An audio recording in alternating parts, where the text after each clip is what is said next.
So, Nitish Kumar has just locked in his 10th term as Bihar's leader. I mean, that's a staggering feat of political survival. But as one recent editorial points out, this can't just be another term of treading water. The thing is, Bihar is at a critical crossroads, and this time it needs a real, honest-to-goodness economic reckoning. We're going to dive into exactly why. All right, so here's our game plan. First, we're going to tackle the central contradiction, what we're calling the Bihar paradox. Then we'll decode the political formula that keeps this government in power year after year. After that, we'll get into the nitty-gritty of the vicious economic cycle that's holding the state back. And finally, we'll explore what a new economic future for Bihar could actually look like. Okay, first up, the Bihar paradox. At its core, this is really a tale of two Bihars. One is an absolute master of the political game, and the other is just kind of stuck in an economic rut.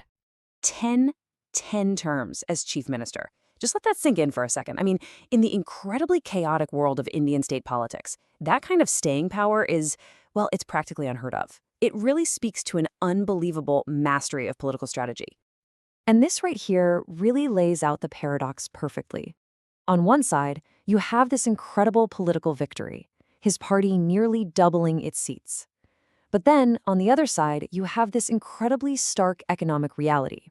Bihar is at the very bottom of the list on almost every development metric you can imagine. So the big question is, how does this even happen? How do you keep winning elections again and again while the economy is just flatlining? Well, that brings us right to his winning formula. Okay, so let's break down this winning formula. It really boils down to two key ingredients: a very powerful social coalition and a very strategic welfare shield. Take a look at this coalition. It is a masterfully crafted social engine. You've got extremely backward classes, Dalits, and a huge block of women voters.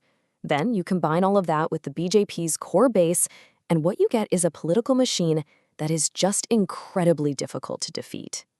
So how do you hold this diverse coalition together? The answer is targeted welfare. These direct benefits, whether we're talking about cash or goods, they act like a shield, protecting the government from a lot of the public anger over the lack of jobs and development.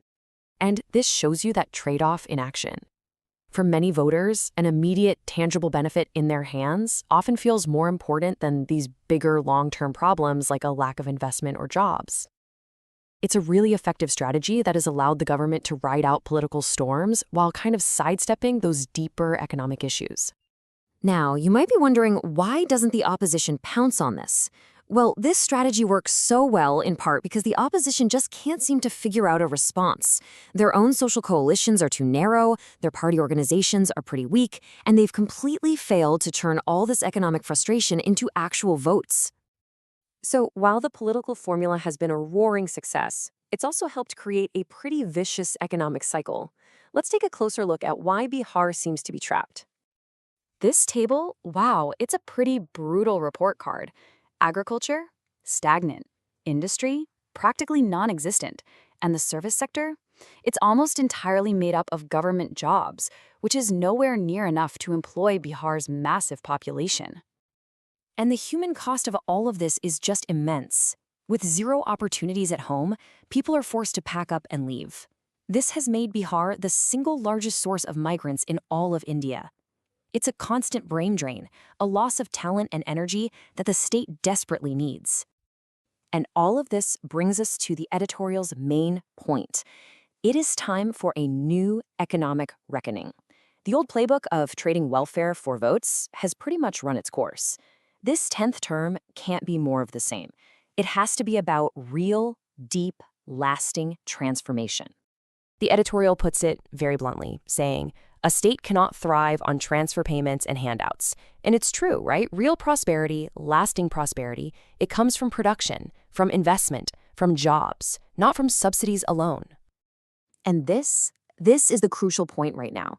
With the JDU holding a key position in the central government, the excuses for not getting things done have pretty much evaporated. The power to demand and deliver real change for Bihar has honestly never been stronger. So what does that path forward look like? Well, the editorial lays out a pretty clear plan. It's about focusing on Bihar's natural strengths, like food processing, and really making the most of its incredibly fertile land. But that also means finally creating an environment that actually attracts investment and being willing to take on tough but vital changes, like land reforms, to unlock the state's true potential. So really, it all comes down to this one big question. Is this 10th term going to be just another masterclass in political math? Or will it be the moment that Bihar finally, truly breaks free from its economic past? For millions of people, the answer to that isn't just political, it's deeply personal.